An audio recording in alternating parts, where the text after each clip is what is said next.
বন্ধুরা, আন্তর্জাতিক ভূরাজনীতিতে একটি প্রবাদ আছে, তা হলো সফট পাওয়ার। খেলাধুলা, বিশেষ করে ফুটবল, বিশ্বমঞ্চে কোনো দেশের সুনামের গ্রাফ এক ঝটকায় অনেকটা বাড়িয়ে দিতে পারে। ব্রাজিল, আর্জেন্টিনা বা ফ্রান্স এর বড় উদাহরণ।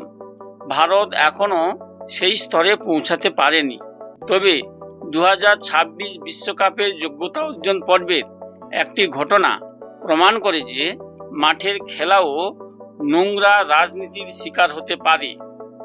2024 সালে ভারতের বিশ্বকাপ স্বপ্ন ভেঙে চুরমার হয়ে যায় কাতারের বিরুদ্ধে একটি বিতর্কিত ম্যাচে।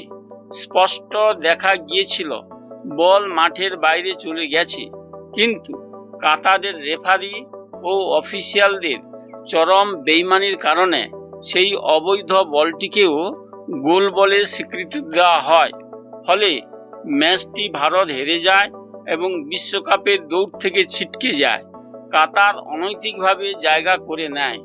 তবে ভূরাজনীতির সমীকরণ যেমনই হোক, প্রকৃতির বিচার মক্ষম।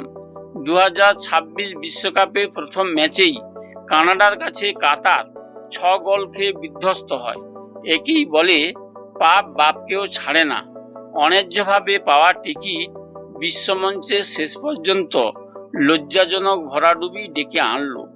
বন্ধুরা, এই ফুটবল রাজনীতির নোংরা খেলা নিয়ে আপনাদের মতামত কমেন্টে জানান। নমস্কার।